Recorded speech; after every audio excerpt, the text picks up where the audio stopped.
Welcome, everyone. As people are trickling in, I want to welcome you to our webinar, Schools Along of Our City.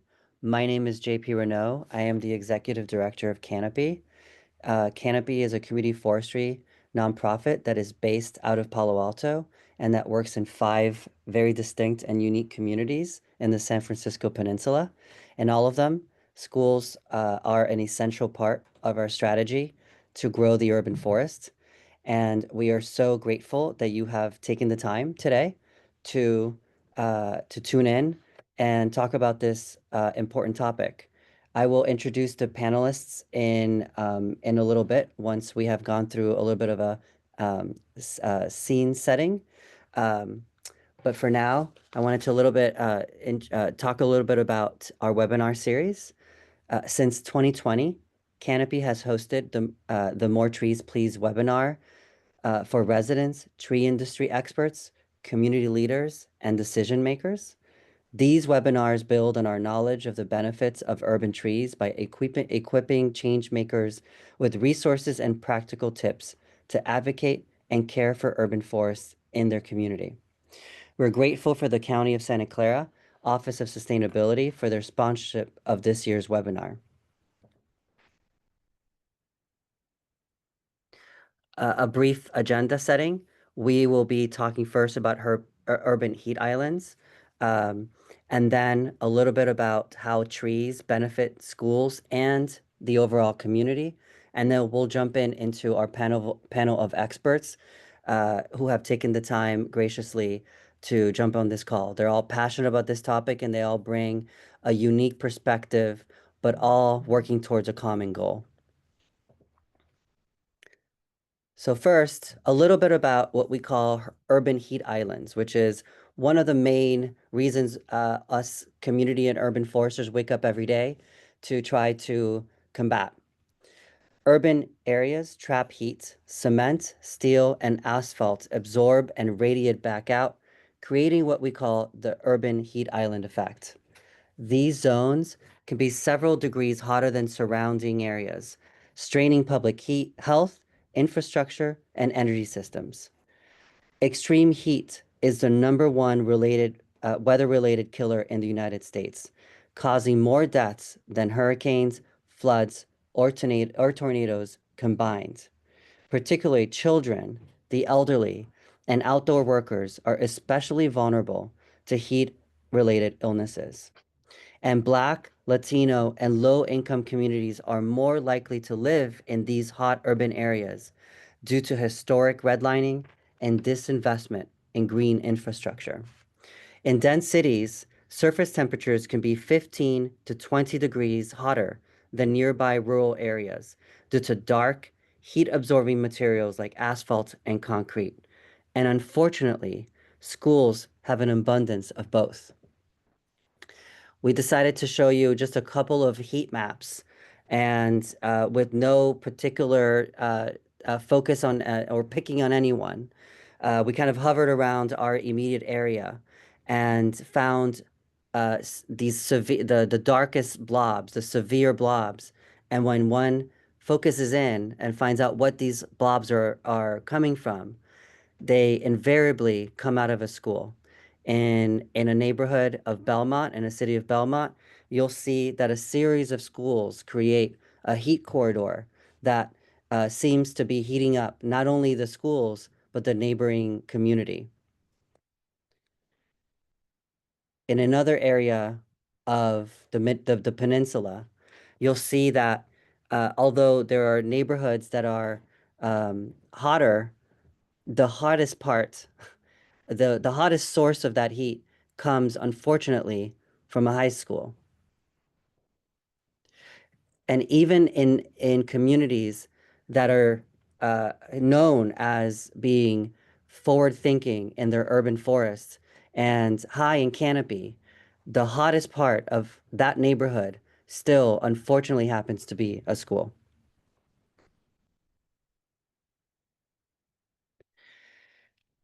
Urban forestry and climate experts recommend that cities plant enough trees to shade 30% of every neighborhood.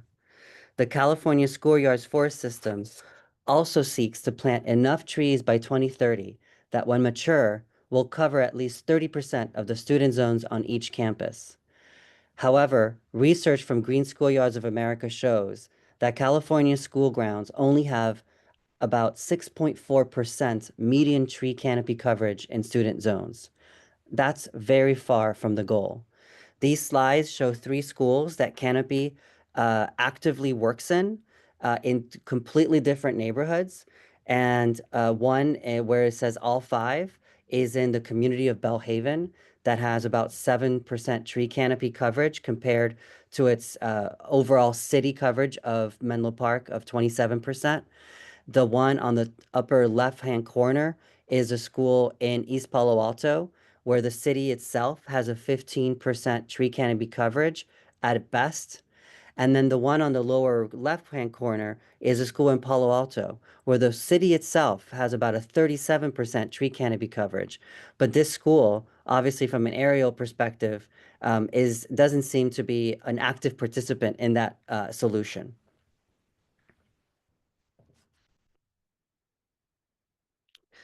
So we're going to talk a bit about the benefits of trees um, quickly because I think we all know what they are. But particularly for this conversation, trees around schools aren't just good for the planet, they're good for the classroom. From sharper focus to stronger test scores, green spaces are powerful, proven tools for helping students thrive, especially in communities that have historically been left behind. And there are several studies that prove our point, and I'll go through them quite quickly.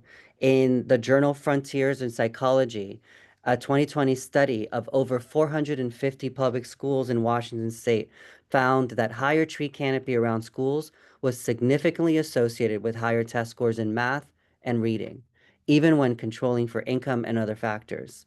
Another study out of the University of Illinois showed that given views from classroom windows or time spent in green spaces improve students' attention, memory, and self-discipline.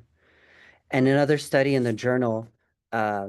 in the Journal of Attention Disorders shows that children with ADHD experience fewer symptoms and more focused behavior after playing in green settings compared to built environments. Uh, but what we're talking about here in next slide, I just wanted to make sure that make sure that you know that Canopy's commitment to this is long term. In 2021, we discussed the benefits that I just talked about how trees really help academic success and mental health, social emotional skills, and test scores. In 2021, this webinar series discussed the delta between all of them. But today, we want to have a more land use conversation. Schoolyards are one of the few places in dense cities where land is already publicly owned, accessible, and deeply connected to community life. By reimagining these campuses, not just as places of learning, but as green infrastructure, we can address urban heat, improve air quality, create more healthier, more more connected communities.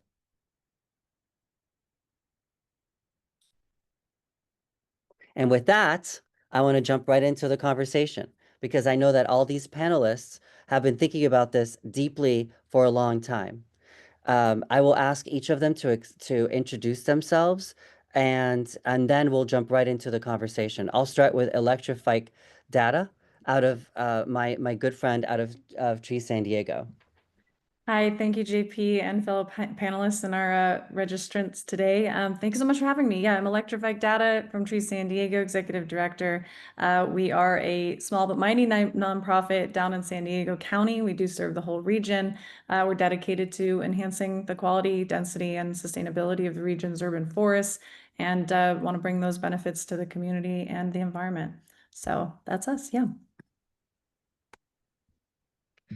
And then I'd like to introduce Julia Gowan. Hey, good morning. My name is Julia Gowan. I'm with the California Department of Forestry and Fire Protection, also called CAL FIRE. I'm in the Urban and Community Forestry Program. I'm the Urban Forestry Supervisor for Northern California, and I co-lead the Green Schoolyards program that we have. Thank you for your time. Kira Maritano.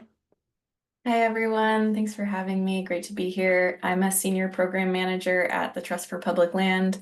We're a national nonprofit dedicated to connecting everyone to the outdoors through building parks and protecting land and a number of other initiatives and measures. And I work on our San Francisco Bay Area park development team. So we're building parks and renovating schoolyards throughout the Bay Area in neighborhoods that are park deficient and lacking tree canopy.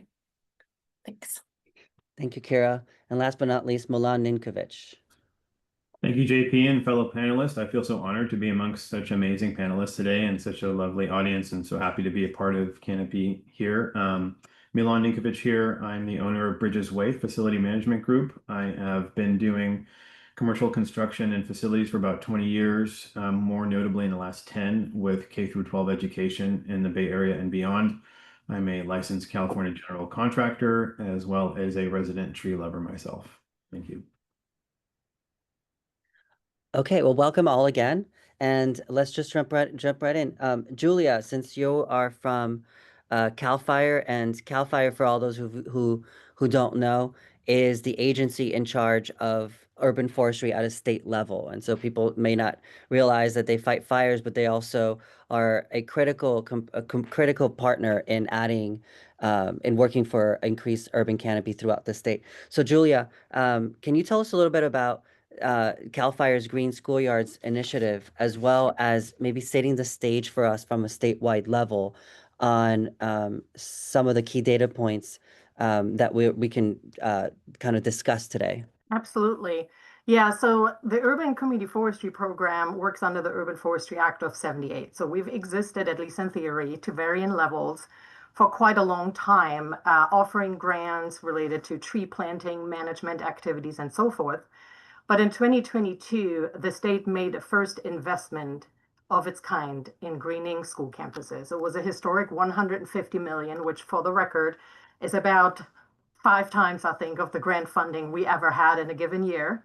That amount was historic in itself, but it was all focused on TK through 12 public school campuses and nonprofit childcare facilities that receive government funding. And while focusing on increasing tree canopy cover, we designed the grant opportunity to be really comprehensive, to allow schools to get the most out of it. And this included the design development, permitting, including DSA permitting, which most, if not all, public schools fall under. The implementation of the project, including pavement removal and, of course, tree planting and planting of other vegetation, but also the development of nature-based hands-on curricula and associated teacher training to really use that curriculum. So we awarded the whole 150 million in 2 grant solicitation, reached about 200 schools and childcare facilities in varying degrees. If you could pull up the first slide for me, please. I wanted to share a couple of examples of the type of projects that we have funded. So the first aerial is from a nonprofit childcare facility in Oakland called San Vincent Day School. They have focused on serving low-income families since 1911. And you can see that the current campus may not look awfully inviting. There's very little tree canopy cover and a lot of exposure to sun, a lot of pavement or pavement type surfaces. But the project that they're implementing, the next slide, please, looks a little different.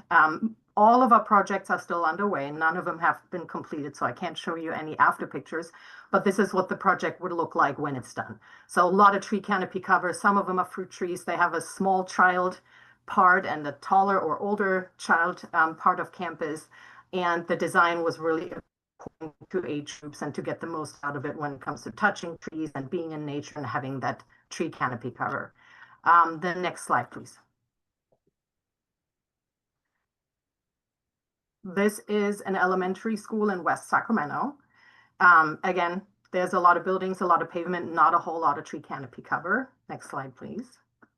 And the circle on the previous slide, this is the design for that area. So it's currently all blacktop, and they'll be removing about half of the blacktop and really creating this nature path, canopy cover, having access to nature, playing in nature, and really kind of, getting the hands dirty, so to speak.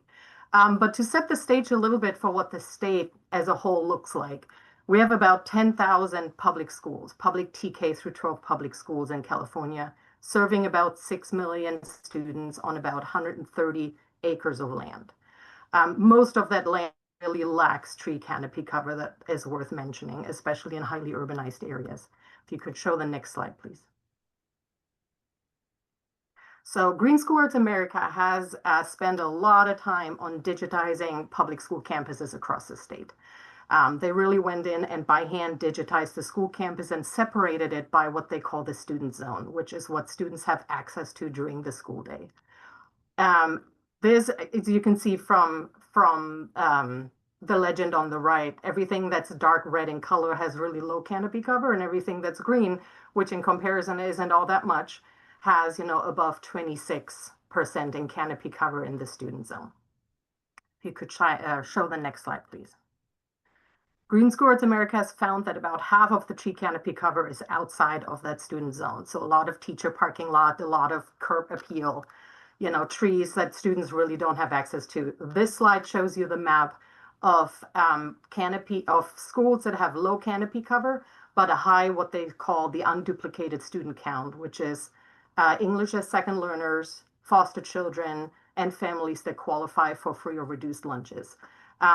Of the 2.6 million children that attend school every year with less than 5% canopy cover, 1.5 million of those qualify for free or reduced lunches. So this is a double whammy here that there's a trend that, the schools that serve underserved communities tend to have even less canopy cover than others. And the next slide, please. So this is just zooming into the Bay Area just for funsies. To see the distribution of public schools in the Bay Area and how many of those red squares, which again are under 5% canopy cover in the student zone, and a high percentage of unduplicated student percentages.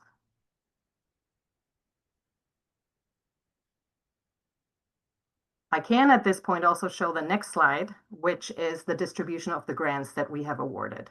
So it doesn't come out quite well, but this is the distribution of the grants that we awarded with that 150 million designated for greening schools. And as may not be very surprising is the urban pockets of the state receive, a fair number of grants, and there's a high need. So if you look at the downtown area, we just saw the map of the Bay Area, there's a lot of need in the state of California. And I can also share that the 150 million that we had, we received about 4 times as much in grant requests. So there is a lot of need. There's a lot we need to do.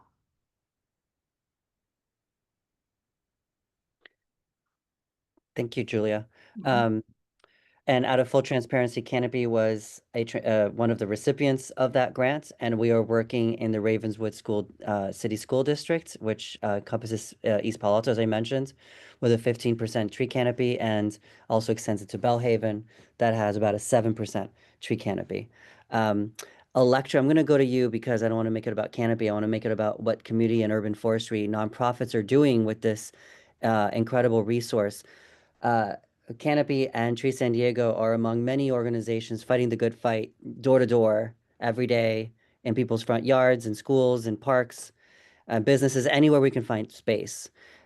Given how hard it's becoming to find plantable space, how does Tree San Diego see schools as part of your strategy to grow the urban forest in San Diego?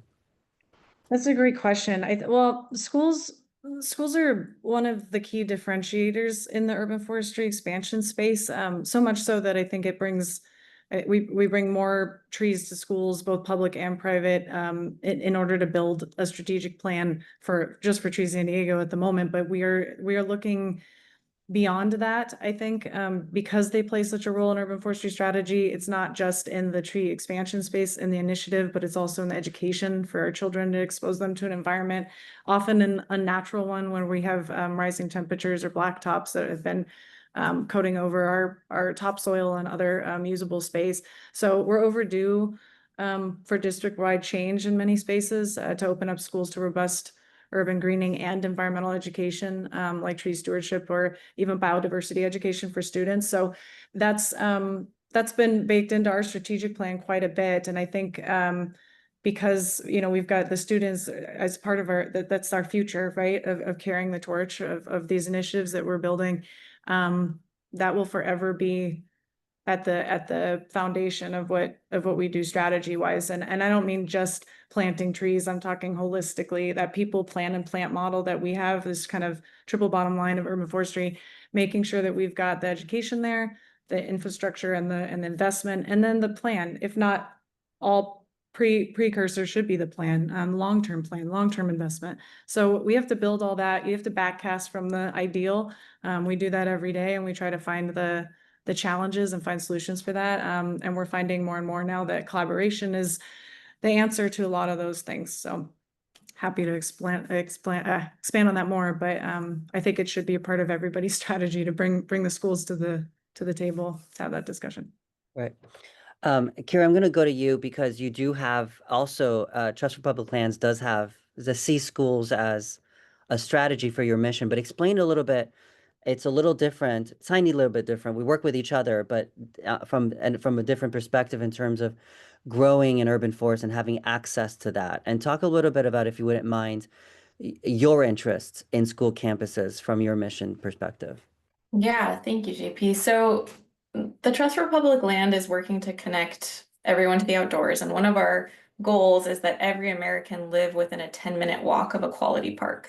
And that is really important for all the benefits that you discussed. And in urban environments, land is hard to come by, it's expensive. The communities that really need parks most might not have land available to develop parks, or there might be complications with that. And schools are in the heart of every community. So they're just this untapped resource, really. And I love that Julia mentioned how over applied for the CAL FIRE funding was, because it just shows that we're ready as a state, as a community. We're all hungry to see this sea change where schoolyards don't look like parking lots, they look like parks. It just makes sense. It has so many benefits. And it's a way to get these quality park spaces into communities that really critically need them.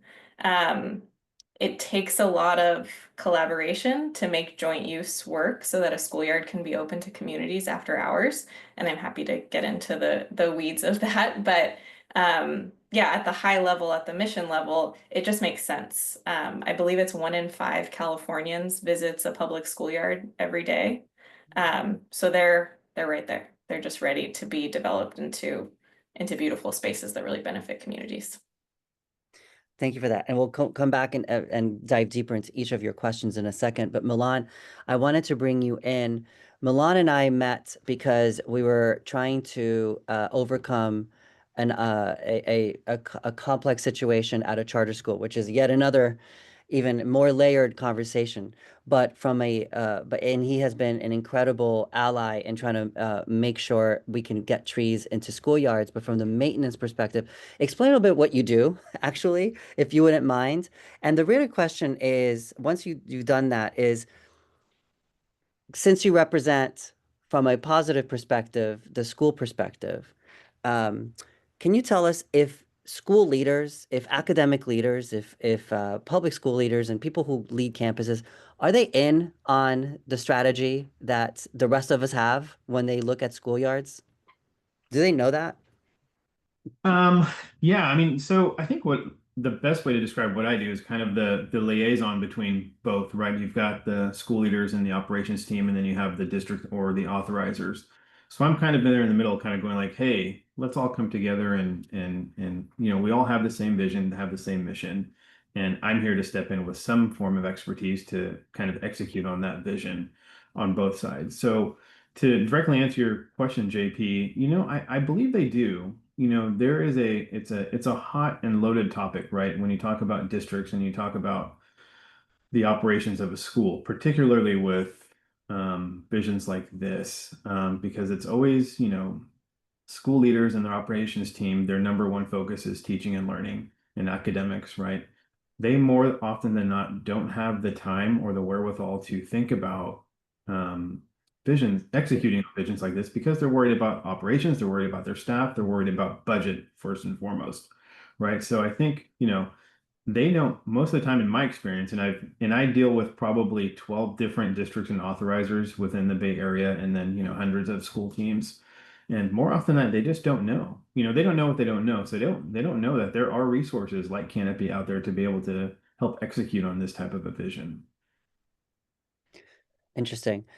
Julia, back to you in terms of the implementation of this historic green schoolyards grant. I'm sorry that we're focusing a little bit on the negative, but those are some of the complexities that we want to be aware of. It sounds historic. It sounds amazing. The amount of money that was applied to sounds like there was a lot of enthusiasm, but has there been setbacks in executing some of the grants? Yes. One challenge that we had right from the beginning was timing. We can't do anything about the project periods that come with a certain pot of funding. We can request an extension of it, but we don't have the authority to make that decision. And we knew from the start that it would be an extremely tight timeline to implement any of these projects. Because, capital improvement projects take several years, and we're asking folks to design and implement a project like this in a 3-year period or even less than that. So that in itself is a challenge. Permitting is always a challenge, especially if you have very large school districts where every sort of office or entity has something to say about the effort and nobody really wants to talk together. One thing or two things I think that I didn't realize at the time would be more challenging than they actually were was, for one, getting all student staff or all pertinent student staff and district staff on board, that really everyone walks in the same direction and everyone is trying to get the most out of it for the students. There, in my experience, there's a lot of questions, a lot of, oh, I don't know, and this goes, not in accordance with whatever policy. They have a lot of concerns and setbacks when it comes to timing and really getting through a process. And I think a lot of that is based on misconceptions. A lot of it is, we need blacktop for PE. This is not ADA compliant. There's a lot of concerns or safety even. Let's put the trees way at the back of the campus, so, we have still oversight and, students don't run into the trees. Like there's a lot of challenges that were shared with us that I honestly did not expect to hear, but I also grew up climbing trees. So that it didn't occur to me that that would be a concern. So I think some of the policies that currently exist, like PE standards, are concerned. ADA compliant, ADA for schools is much stricter than, for example, public parks. I'm not 100% sure why that is, but I think that liability concern for schools is a real setback to really get the most out of the students, up for the students.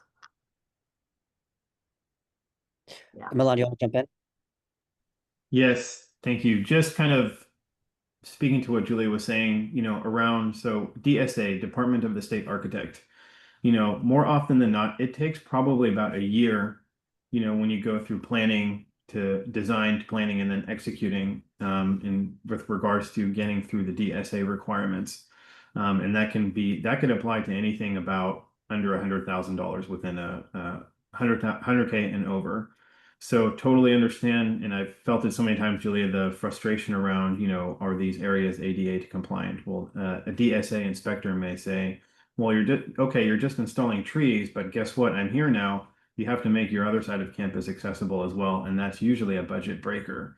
So been through that many, many times, and there's ways around it sometimes to, we want everything to be accessible as possible, but sometimes it's just a longer process to design it and then to get it approved and to push it through.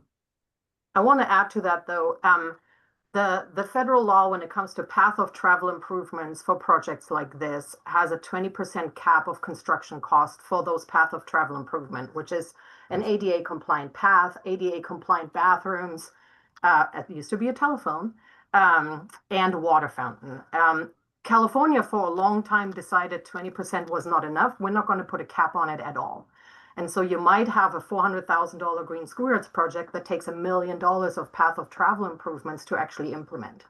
And there have been projects in the past, not with us, but I've heard about it from other entities that have been working on it, that had to basically return the funds because they didn't have the funds for those path of travel improvements that had nothing to do with the greening project.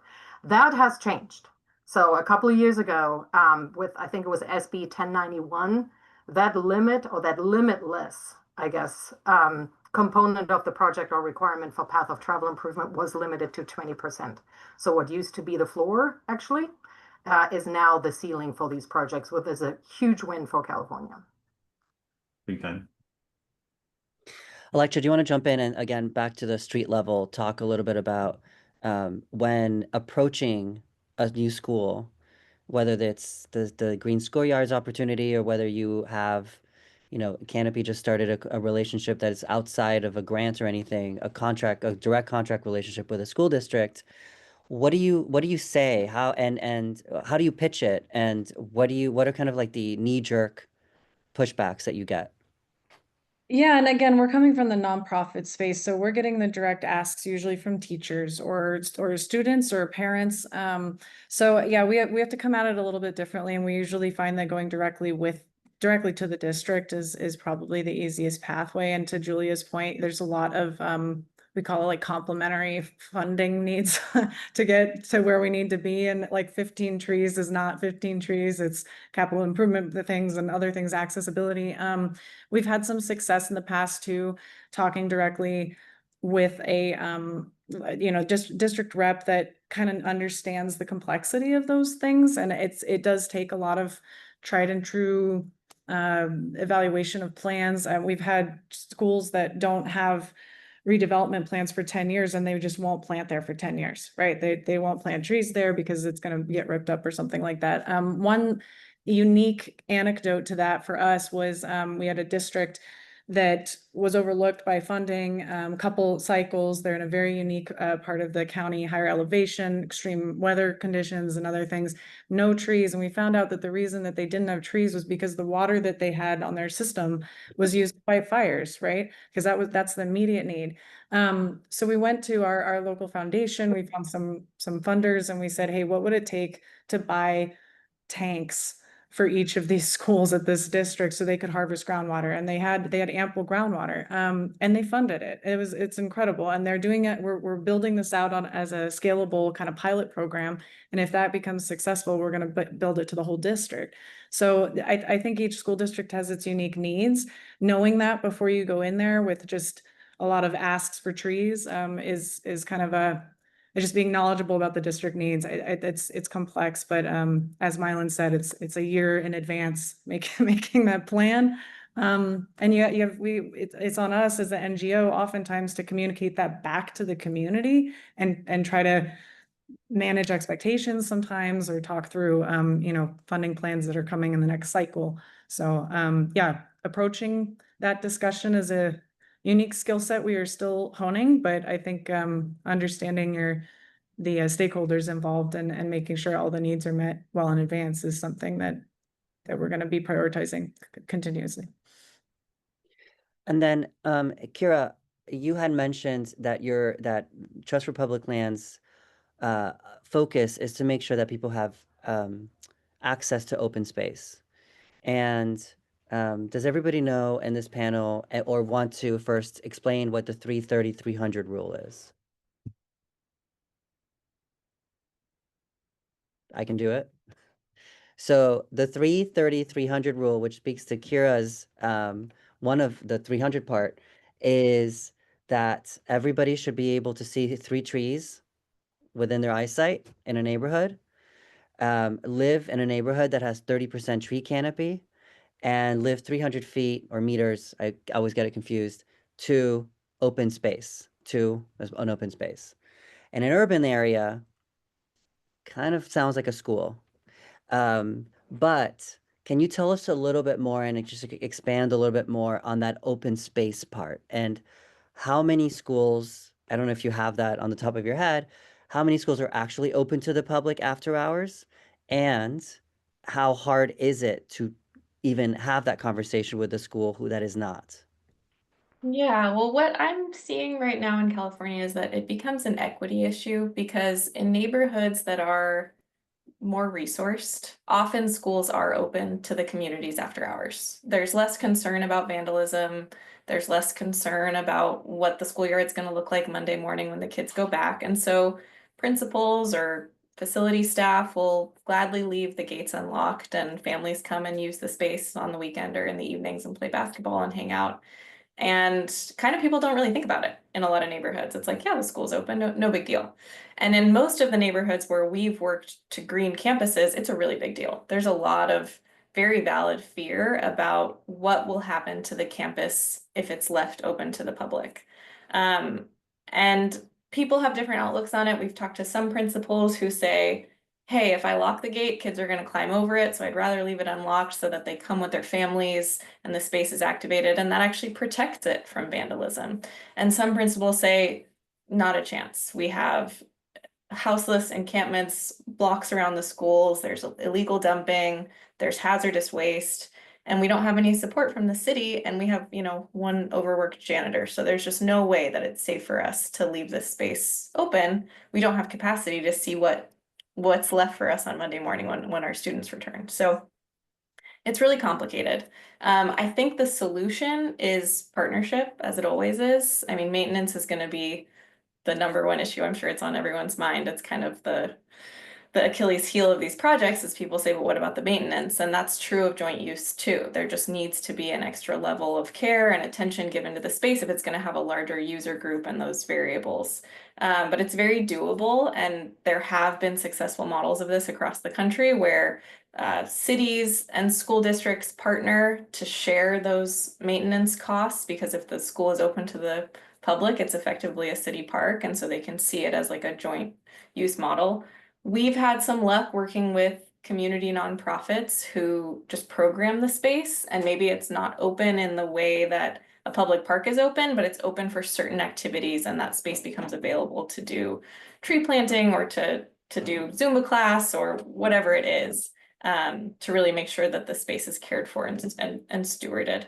So there are solutions, there are models, but it just takes that extra legwork and communication to figure out what the system is going to be in place to make sure that it's working for the students and the teachers as well as the community. But like I said, I mean, if we can solve that problem at any distinct district, you create so much more park space, and the benefits of that like ripple out into the community and really can't be understated. And I know you have slides on before and after, and we'll get to them in a little bit later. We want to end on a very positive note, so we'll do that. But Milan, I'm really curious to know kind of just like your reaction to that. What do you think? What would be your reaction to us, us nonprofits, the Kiras and Electras and us's of the world coming to a school or a district and saying, our vision for the school district to be a green open space for community? What would be kind of like the initial reaction to that? Well, first of all, I resonated with everything that the team said here. It's absolutely necessary, particularly around, having schools open to the public after area. And most, my most of my clients are charter spaces and, and a lot in kind of underserved areas to where there is a real concern about security and illegal dumping and things like that. One in particular, JP, the school of which you and I have worked together is in Redwood City, there in the North Fair Oaks community. There is a good MOU in place with the district and the city with the field right next door. So folks are able to travel through the school and enter the field there. And anyways, what that came up, what we all kind of sat down and came up with is a maintenance plan between the district and the authorizer and the city and the school. Because there are after school programs that the school uses for that city park as well. So it's kind of just the way it's centered on the school district property versus the city. So it's a little bit interesting, but it is possible. And then to directly answer your question, I think most of the school districts will probably give you a kind of a knee-jerk reaction in the sense of, okay, well, who's going to maintain it? Who's going to pay for it? So I think proceeding with a plan to answer all those questions preemptively always helps. And then understanding the board situation around, I have not yet to meet a board that would be against trees and canopies and everything that we're talking about here. So I think just really creating a principled, structured plan of what you're proposing and how you're going to maintain it, and then who's going to pay for it. And let's stick with that for a second. We're gonna go into strategy, right? Okay, so we all agree this is they're essential partners in this work. And how do we come with the tools that give them the tools to be able to make this dream happen? So I'm gonna stick with you, Milan. I mean, let's just go straight to it.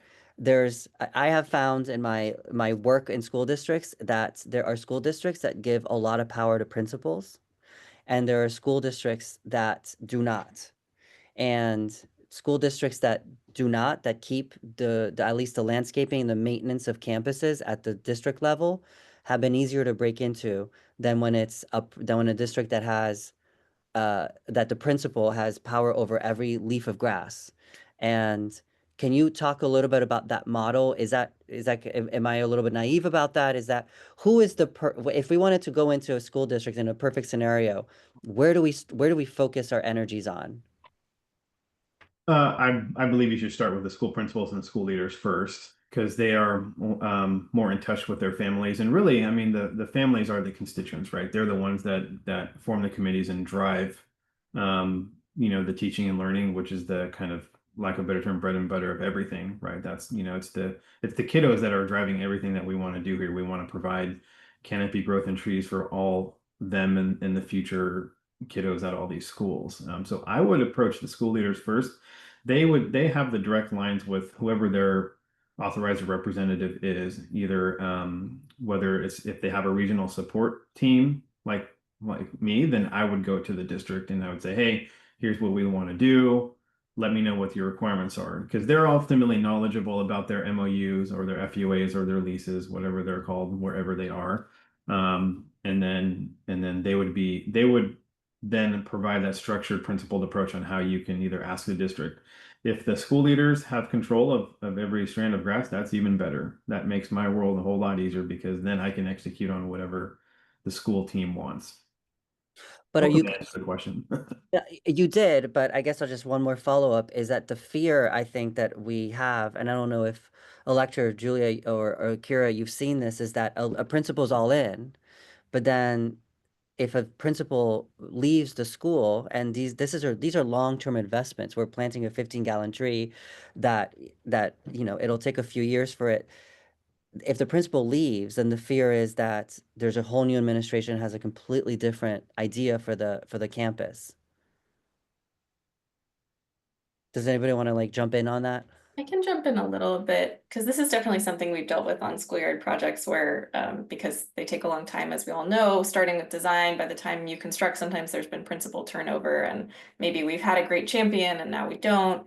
For us, it's been really critical to have a very solid partnership agreement with the district that specifies what facilities' role is in the project. And since we're always implementing these projects that are grant funded, the grants have their own agreement that say this investment needs to be maintained for a certain amount of years. So we need the district to buy into that because we're not a maintenance organization. So there's definitely complications with that. And just because you have an agreement doesn't mean it has teeth, or doesn't mean people always act, in perfect alignment with it. But for us, that's been critical when we, first started partnering with Oakland Unified School District. We were invited in by a school, by parents, by a principal.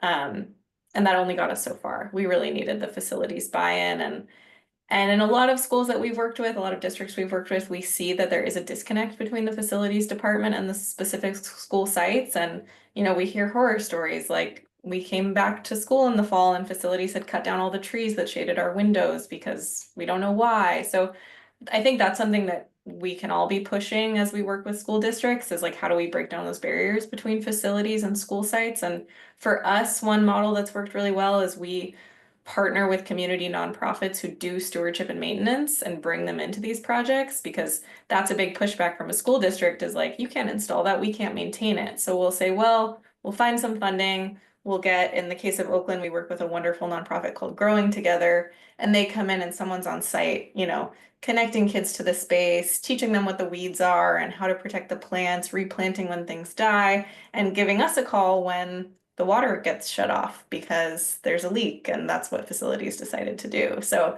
we have eyes on the ground and someone to connect it. And I would love to see a model in school districts across the nation where facilities are a little bit more implanted into actual school sites, and we embed the model of stewardship and teaching with facilities maintenance, but most of them are pretty siloed right now, so there's a long way to go. Yeah, I think sort of historically, maybe, or in my limited experience, I think it was that one teacher, one parent, one principal effort at a time. But it really is an all hands on deck approach. You can't complete a project long term successfully with just having the principal on board, or just having maintenance staff on board, or just having the principal or a teacher on board. It really needs to be everyone. And I think hopefully one of the successes that comes out of this grant opportunity and everything associated with it is that there's a lot more partnership, a lot more collaboration, a lot more awareness of the need of these projects. And I really hope that down the road, with all of our work together, it will really create the system change that we will accept nothing less for our children. And I really think it needs to be two-sided. Everyone needs to be on board on the school side and on the district side, because you do need, you need permits, you really need that partnership to create a school the way it should be to get the most out of the students. And I really hope that some of our projects will really drive that point home on how important these are, how important nature-based learning is, how effective it is for children to learn with more than one or two senses, but hopefully all of them, or at least three or four, the more the better. And how much of a difference these projects make for students right now, future generations, but also their future generations. I think this can really change the trajectory of their life, their health, their learning, their careers for their own life and future generations. I think, yeah, and I think it really needs to be an all hands approach. We need to change policies, we need to change laws, but we also still need to collaborate on the ground and really make people aware of why we're doing it. And it's not a liability concern, it is a necessity for our children.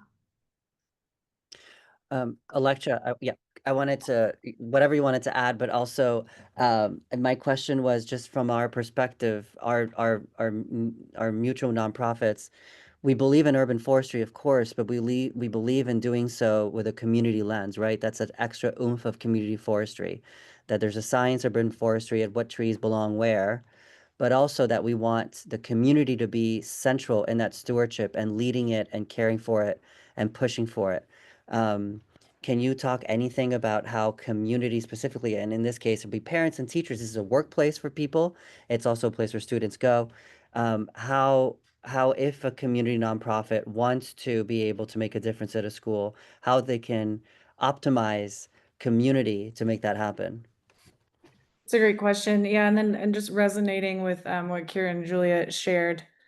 Kira, everything you said, like times 1,000, because that's it. That's what we've been going through. And I can't tell you how many times a school or a principal has thought they filed like the one-page form, and we go out there and we plant the tree, and then within 24 hours they pull it back out. So there's a lot of red tape and complexities there. One thing I will share to that community piece is school gardens seem to be in a unique path forward, or maybe a door opener. At least it has been the district here in San Diego County. So anytime oh, I'm getting feedback. Is that me? Sorry, guys. We found that the food insecurity piece, bringing fruit trees, something that has already been approved in a plot of land on campus, immediately opens the discussion into shade trees. I don't know if that's unique for us. I mentioned kind of trust building before. Part of that is you wouldn't erect a building randomly without going through the proper channels. I think there's a fuzzy area with trees where everyone's like, oh, it's just it's an easy thing. It's a tiny little investment. It's 5-gallon tree here and there. There's reasons that we have dig alert, and there's reasons that we have to check underground and infrastructure. And if anyone has seen a blueprint of a school, like it is beyond complex. So I empathize now more and more with the districts, just because you can't go out there and just erect anything. You have to go through these for real reasons. So back to that community piece, we just have to work harder at setting expectations and having clear communication about it, because I still think holding on to hope for the future of urban greening and this investment is everything. I mean, they want that, but if you tell a student or a parent like, oh, it's going to be 4 years before your request goes through, that kid's already like in middle school or what have you, or so I don't want to kill anyone's dreams, but we have to talk about it more and more because there are visions for that. The districts do have visions for that. It just takes a long time. And I'll just share real quick, we did, because we were getting questions about this all the time from teachers, we actually created a workshop to bring the district leaders and the teachers together. City staff was also there to share the current projects and trends related to urban heat specifically, and how the, directly impact schools if we brought like more trees to these areas. So that call to action included kind of a gentle ask to reevaluate the urban forestry initiatives and the plans, and the solutions. So then we pulled the urban heat team from the local institution, like the local research institution, our universities, to discuss that component and build a system forward. And that created a portal and a forum for direct requests. Then we go step by step and do the site visits. And there are a lot of site visits and multiple people involved. But it streamlined it. And so we went from an average of 1 to 2 school plantings a year to 16 to 20. And it quick, very quick, within 18 months. So there are ways. I do think, just leaving on a positive note, I think we've proven that it can be done. Collaboration is possible. Urban greening or schoolyards is not out of reach, and I think we can work together to address that urban heat for students. And in the spirit of resiliency, now more than ever, I know we can do that together. So yeah, community all the way, trees. Yep. And now more than ever, the power of community, I think, is going to be more important for almost anything that we need to move forward. And Kira, I kind of want to give you the floor to talk about the power of community to advance your mission, and also maybe talk a little bit about some of the successes that you've seen, just to, to go into positive notes. And then I know there's a few questions that are pending. Yeah, I'd love to talk about community role in all of this. I mean, we at Trust for Public Land, our process with greening schoolyards is really to start with a participatory design process where we're working with the students, the teachers, staff, ideally neighbors and surrounding community, because we want these to be public spaces as well, facility staff, education, curriculum development staff, to think about the space holistically and really ask for what they want. And there's pros and cons to that. The pro is that we end up with a really beautiful master plan for these schools that encompasses the vision and the dream of the community, to make it the most functional and inspiring space that it can be. Often the challenge is that we'll have a small pot of money that has really specific goals, which are usually just greening. And what I've noticed working with community is, I think shade should be like a basic human right on a schoolyard, and people kind of treat it as that. Like, they're like, yeah, we want shade. We also want, they want a new play structure that's inspiring, and new sports courts, and like all of these other functional things, and they want them to be shaded.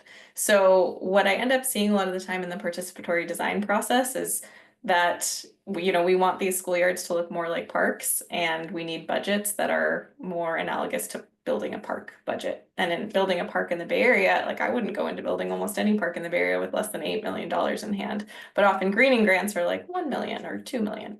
And so we work with these students, and they're like, yeah, we want shade, of course, but I want shade on my new basketball court, or, because their facilities are often really dilapidated. So that's just an interesting kind of component of all of this, is that we're trying to think historically really holistically about master planning campuses, and greening is a critical component of that. And ideally that planning is done in conjunction, so that, to Electra's point, you don't want to plant a tree just anywhere. You really have to be conscientious about where you're putting these improvements. And I think that they're such an easy answer in a way, or they seem like such an easy answer. People go like, oh yeah, plant a tree. But the right tree, the right place, considering the long range plan, is complicated, and it deserves kind of the effort and the forethought to really be a maximal improvement. But I have some photos if you guys want to take a look at some before and afters.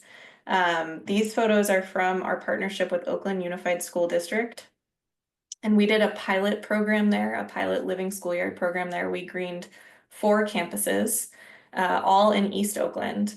And this pilot program was great because it really created a sea change in the district, because we were able to show the work that TPL had done nationally and kind of prove that we could take this on. We were able to do these across the campus, master plan level renovations on these 4 sites.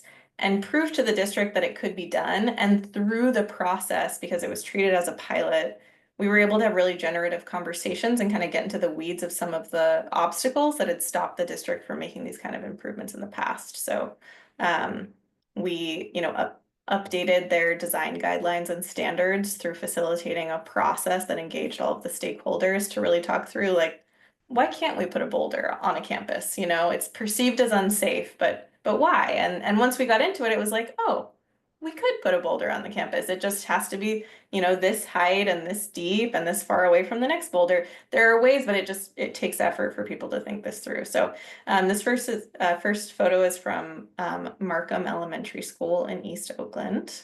All of these photos I think are going to be from install. So per your point, JP, about 15-gallon trees, please imagine these now much more shady and filled in because they are, and we just need to get back and take some more photos. Next slide. This is Cesar Chavez campus, which hosts 2 different elementary schools in East Oakland. And similarly, I was just there recently, and you're seeing in those bench boxes Chinese evergreen elms, and around the nature play structure there are maples and Catalina ironwoods, and they are now all 5 years larger and forming a really beautiful shade canopy. But this nature play area was a big step for the district. They had not used engineered wood fiber as a fall surface, and that really allowed us to make this space that has tree canopy, on top of the play area. And now it's starting to feel like this really magical nature woodland space. Next slide. This is also Markham Elementary, and this was a campus, this was the only elementary school in all of Oakland Unified School District that at the time that we started working with them had no play structure whatsoever. So we were able to install a play structure. They had no soft spaces. I mean, it was just asphalt. And that is something that we heard again and again from the kids, is they just wanted a soft space. So this play field really does a lot, and we tried to strategically place trees close to it so that as they mature, shade will fall on that play field. But as I think we've all alluded to, that is hard to do. There's setback requirements in campuses that make critical greening really challenging. So we did what we could on this one. Next slide. And this is Bridges Academy, also in East Oakland. The statistic for this campus is that the neighborhood it's in is bottom 10% of the state for tree canopy cover and top 10% for asthma rates. As you can imagine, those things correlate. So really, really happy that we were able to bring over 50 new trees to this campus that previously had only 2. And you can see here, they're kind of nature play outdoor classroom area.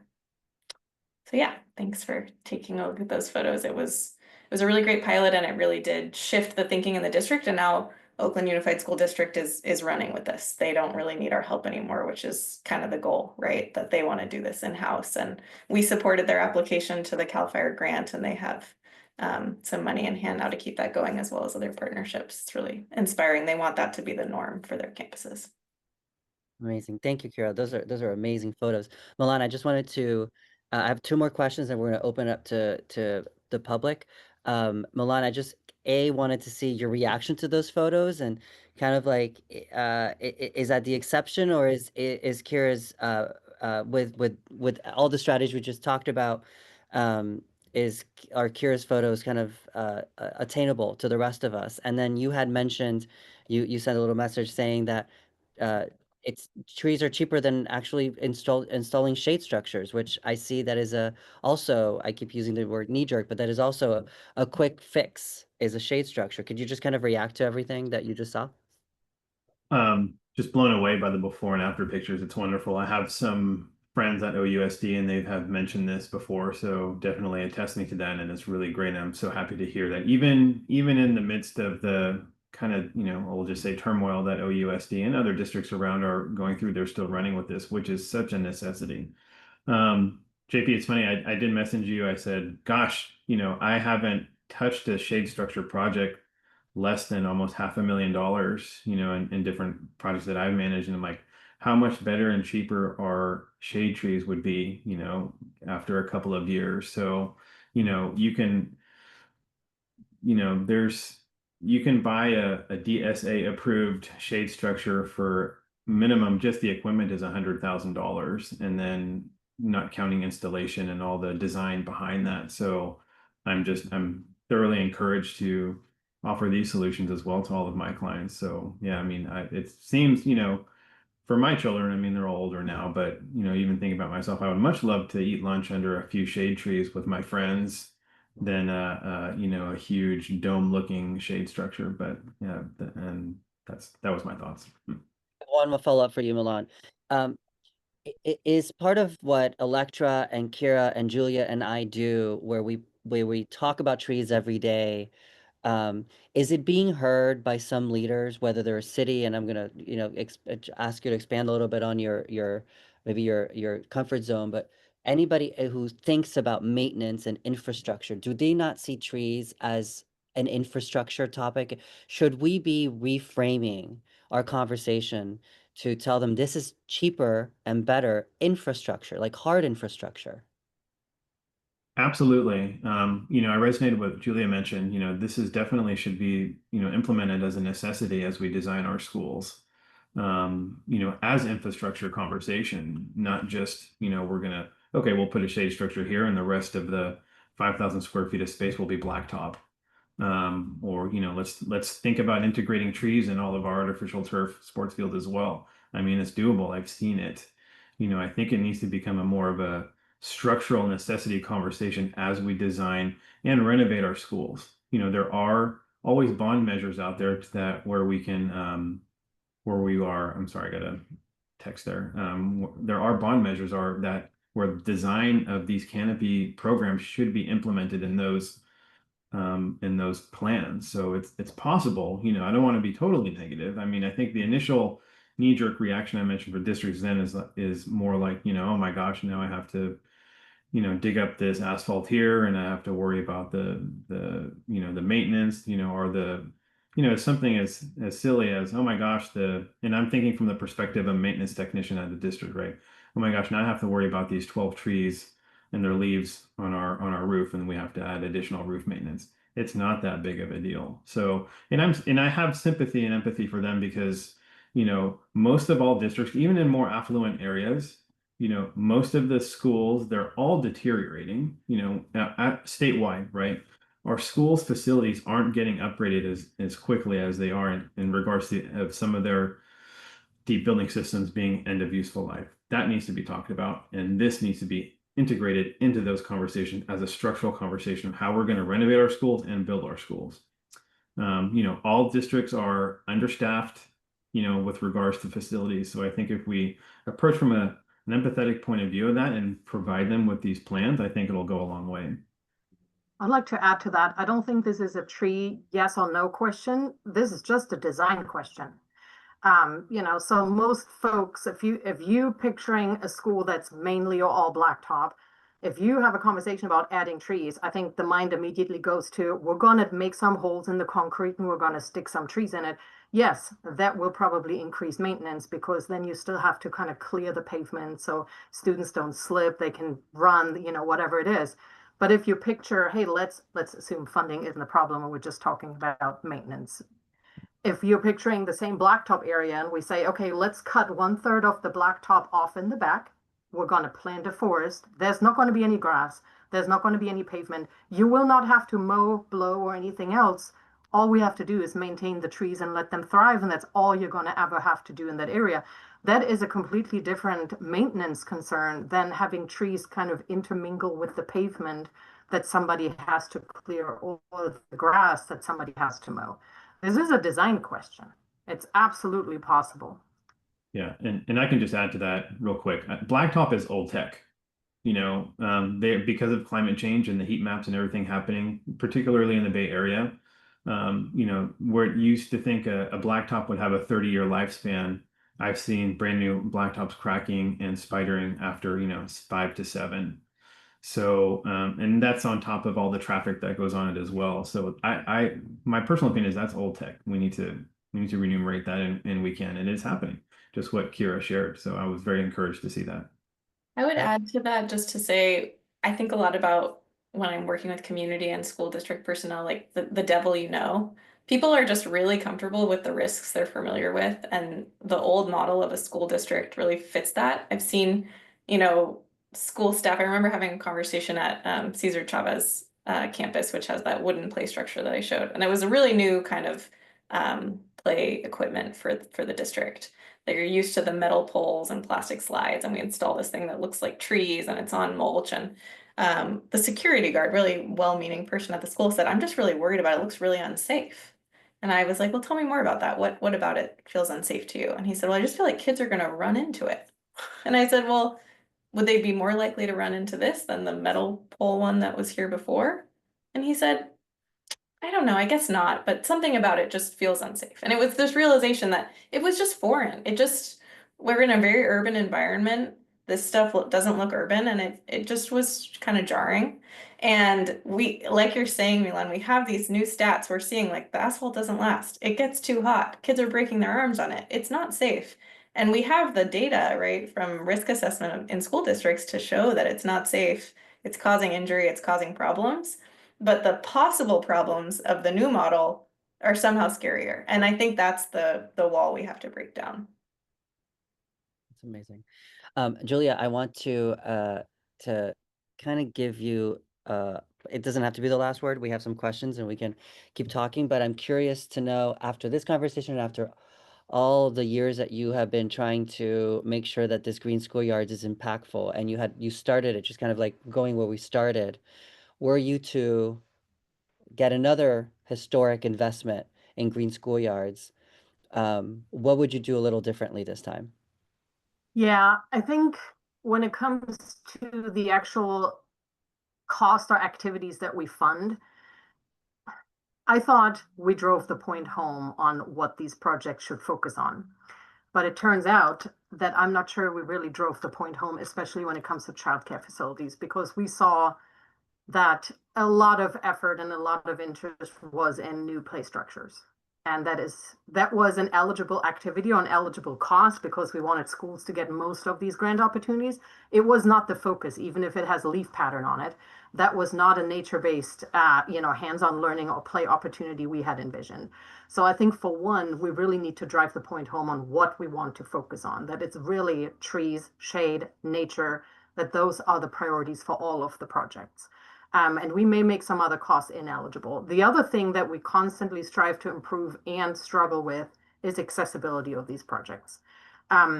We want to focus on underserved communities. We also have to do our due diligence to make sure that these funds are used for what they're supposed to be used for. And when it comes to schools, we have to somehow figure out where the line is between having an application that is accessible to anyone that wants to access it, even though knowing the funding is limited, but also having an application that is complex enough that we understand what they're trying to accomplish. So we understand the reasoning, the need, the scope of work, the deliverables. And the two don't live together. Like they're not married. You can either have a complex application or you can make it accessible to everyone. And that is a struggle in itself.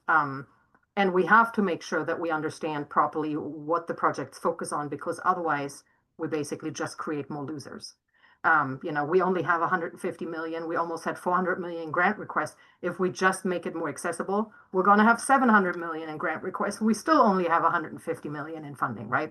So we have to walk this line between making sure that those schools that most deserve it and need it are able to get it, but also understand what they're trying to accomplish and really focus on what we believe they should be focusing on, which is a lot of trees, tree shade, nature, and everything related to that.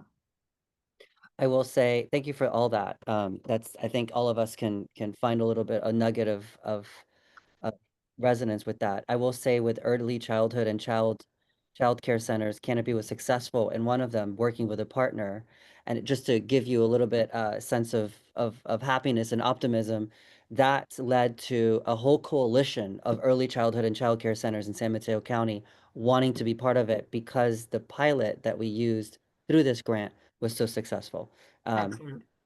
Again, I think I'm looking at Kira and Electra and saying that the more these grants require or at least encourage partnerships with urban and community forestry nonprofits, the more you'll get, I think, grants that are aligned with, because we speak your language. Yeah. With that said, we have questions. Do you want to go for it? You muted. Mute it. All right, so the first question that we have is where can we go to request a grant? We're in Santa Clara County, and if we request a grant, does it include money for fruit trees or school gardens? Yeah, so I probably should have mentioned this earlier, but when it comes to our grant cycles, funding is just like we have no sustainable funding that comes into a program every year through which we can offer grant cycles. That's across grant types. So there's the 150 million was a one-time allocation. I hope there'll be more. I hope this is just the start of a very sustainable effort that the state makes, or federal even. Well, um, but this was a one-time funding opportunity. I know that our state urban forester, Walter Passmore, he is very much interested in green schoolyards as well. So are most entities, I think, in California. So I hope that as long as we have a funding opportunity, we will have green schoolyards as one of the grant types, but it will not be as much as we had in the past. But the short answer is when we have a grant solicitation, it'll be through a program. If you would like to sign up for grant updates, you can go to the Cal Fire Urban and Community Forestry website and sign up for a grants newsletter. If we have another solicitation, fruit trees will most likely, I can't really speak for future solicitations without knowing what they are because sometimes they come with strings attached. Trees generally will most likely be an eligible activity, and so are many other sort of nature-based plantings like, gardens, butterfly gardens, you name it. Those kind of things I would anticipate to be eligible, but I do not know at this point when we're going to have the next solicitation. I would just add to that However, also that, if you want to go for it. we've had some luck in the past. We've gotten a number of urban greening grants from the California Natural Resources Agency to green schoolyards. That's funding that's not specifically for schoolyards, but they do fund schoolyards. So I echo Julia's hope that there will be more allocated state funding specifically for schoolyards and that we can all really start reframing schoolyards as not just schoolyards, but like critical climate resiliency hubs and really putting a lot of climate dollars into greening them. But urban greening is one to look out for as another potential opportunity. Awesome. And then just two follow-up questions about grants. Are the names of schools that got the grants public, and about how much could you be expecting on average to work with for a grant? So our grants or grant recipients, the awards are listed on our website. And the map that I showed earlier, I believe is available on a hub as well. I'm sorry, what was the second question? About how much could you expect from a grant to work with? Oh, the funding. Oh, yeah. So our grants in the past included or were in between 150,000 and 1.5 million per school site. Awesome. Next question is, do you also encourage schools to use grass for their sports field? Several of the high schools in my area have fake turf or artificial turf in their sports fields. I'm happy to take the question if nobody else wants to. Generally speaking, anything natural is better than anything non-natural. If you want to sort of generalize, there's a lot of issues with fake grass. It gets really hot. It is not environmentally friendly. And I think the ease of maintenance may also, at least to some degree, be a misconception. So if it were me, even though there's water involved with real turf, for temperature and other reasons, I would always advocate for real turf over artificial turf. I can add a little bit to that. I agree with everything Julia said. I'm definitely more of a fan of real grass, but I'll just candidly share kind of a lesson learned that we had on a school district in Oakland that serves over 600 students every day. They really wanted a play field. They didn't have one. And they wanted a real grass play field. And the school district said, we don't install real grass. It doesn't hold up. And we advocated and advocated and we won and we installed a real grass field and it did not last. It was not large enough to sustain upwards of 500 kids playing on it every day. And we, now they have a dirt rectangle that we need to replace with artificial turf. So it's context specific. When you have enough space and maintenance to manage real grass, it's a way lovelier play surface. It's way cooler. It's natural. In the event that you need to use artificial turf, it's really critical that it's shaded because, as Julie said, it gets really hot. It's plastic. It's just plastic baking in the sun. And what we're facing in a lot of school districts is that it's hard to get big shade trees close enough to it because of safety setbacks that are actually making those spaces less safe. So anyways, those are some complicated points about the real turf versus fake turf issue. I can add a little bit. This is also a design item, right? So there are some cool new innovative products out there that's kind of does like a hybrid. Sometimes it can be 90% natural grass, depending on your use case. So there are new cool products coming out there, with the hybrid system. It is a lot cooler. You don't have to maintain it as much. So there are items which I would encourage designers to look into. Awesome. And next question is there anyone working on legislation like Prop W in LA that could provide more funding for greening California schools? Policy. I'll add that, TPL was closely involved advocating for Prop 2 and Prop 4, which both passed in California. One's a climate bond and one's a school facilities bond, and the intention behind both was that a pocket of that money would be specifically allocated to schools. Now that the bond successfully passed, we have to continue advocating to make sure that that money does go down stream to reach schools. But they were large bonds, so that there's some optimism there. Awesome. Follow-up question, I guess, is there a website with before and after pictures of projects and strategies or envisions to help new schools to get started with these projects? I would recommend one of the nonprofits in the Bay Area, Green Squares America, has a lot of resources on their website.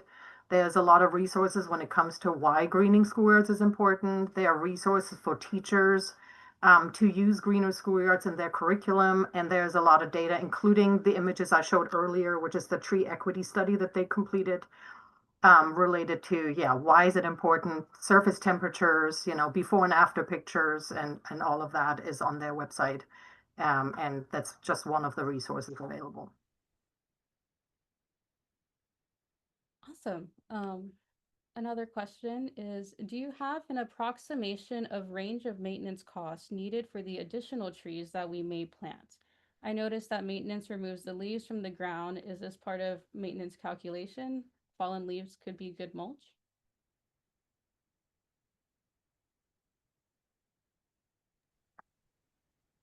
It's a design question. I mean, I would have trouble giving you an average number. It depends on where you are. It depends on who you work with, who's doing the work, and what the project looks like. Are we talking about some trees with setup irrigation and, a mulched area, then maintenance will be pretty low. If you're talking about lots of trees surrounded by concrete and whatnot, then maintenance will be higher. It'll be species dependent. It will be dependent on the limitations of the sites. I don't think there's really a ballpark number that will do anyone any good. Yeah, I would just add to that and say, I think that I can say confidently that the overall cost of maintaining a green schoolyard is lower. If the costs come more frequently on green schoolyards, it's like constant care and maintenance, but it's low lift. And to Milan's point, I think that people perceive a blacktop schoolyard as being cheap to maintain because you only replace the blacktop every 20 years, but that's not even true anymore. And when you do, it's a huge cost.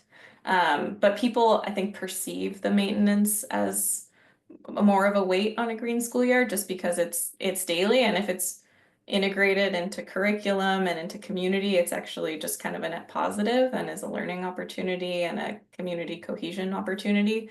But it needs to be reframed because it can feel like a bigger burden because it's more daily, it's more present. But it is cheaper.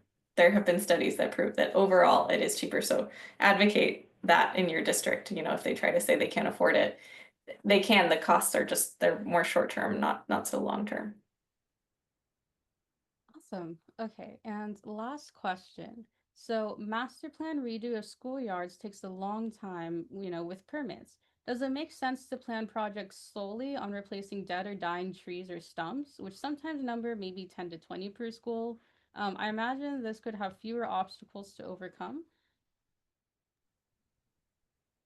Absolutely. I resonate with that question greatly. To, just point of fact example, JP, the school that you and I were involved in, they're doing, that school in question, they're doing a master plan redo, and I think they've been doing it for about 10 months.